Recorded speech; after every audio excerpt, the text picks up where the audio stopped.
Hey, what's up guys? It's P from PTV and welcome back to the channel. Now today I wanted to give you guys an updated Pyromancer Bullet build.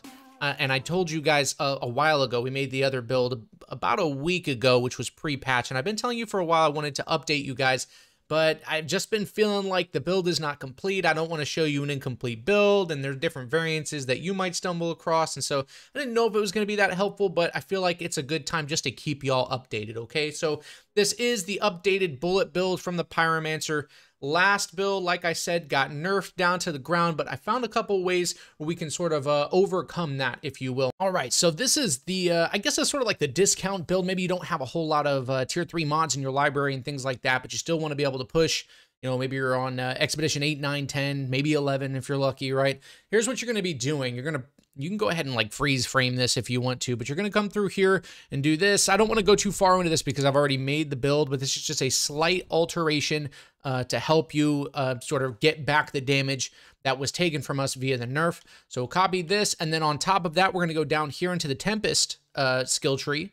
And we're going to come over here and we're going to get the with fire and rifle explosive skill, which means every time you activate a explosive skill, you're going to get an extra 35% damage. Now, the key to this is to pick one that has a low cooldown. Usually thermal bomb has a pretty low cooldown. And you're going to activate it simultaneously while activating the lowest cooldown immobilize skill that you have, right? So essentially you're going to be getting an extra, I don't know, what is that, 80%? So that's one way to help your damage output just a little bit. Now, the other way I want to show you guys, especially if you're struggling right there, I just want to do this quick bit, okay? You take some of these green or blue weapon or green or blue item parts, something that that you feel like has the appropriate rolls, which a lot of times you want bonus firepower, cooldown, and I mean, you could argue the last one. I prefer crit damage if you asked me. And all you need to do is go down here, pick random blue, and of course you're going to have to level it more than one time because the max level is 50. But if you level up blues, look, it only costs you this stuff, man. This, what is this, leather? And you're going to get an obnoxious amount of leather. I'd be willing to bet that you already have a sick amount of leather in your inventory. So you max that out to level 50, and then you level the gear up.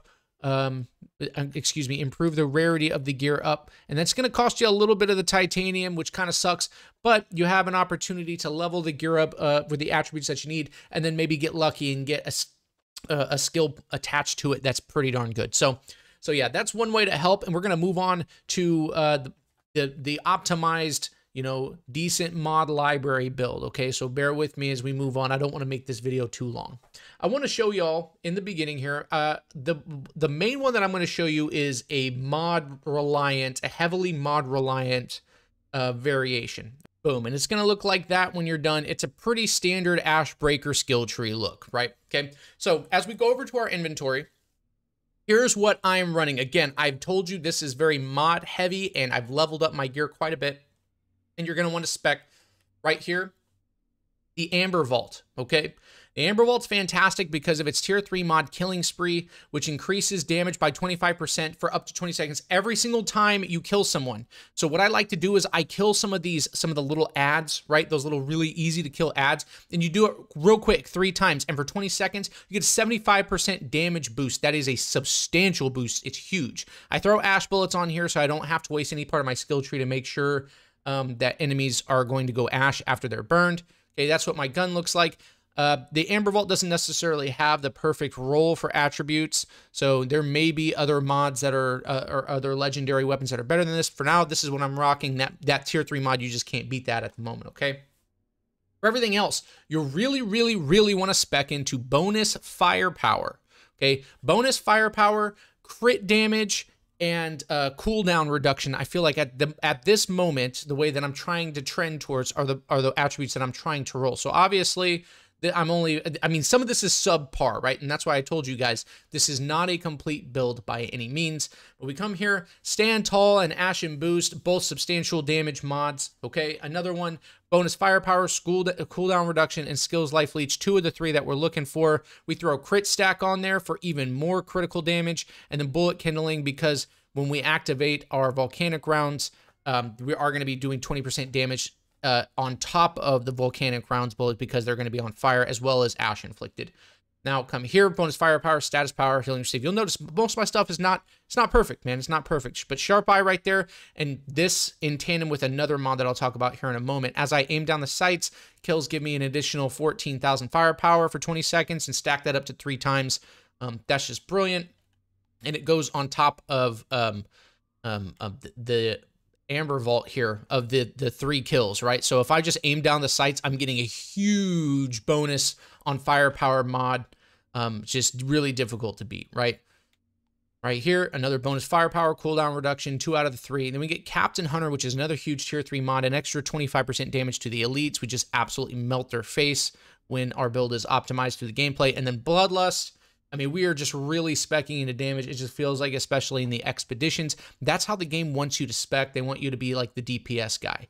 Kingslayer, again, critical hits on the elites give me an additional 32,000 firepower. Another mod that you just really can't beat. And then this right here was the one where I was talking about. It pairs with the other mod where you're aiming down the sights. And when I kill people with this mod, when I kill the enemies, I stack 3 times 45,000 points of armor apiece, right? So that's, I mean, 120,000 plus armor when I kill 3 people, right? So pretty sick stuff.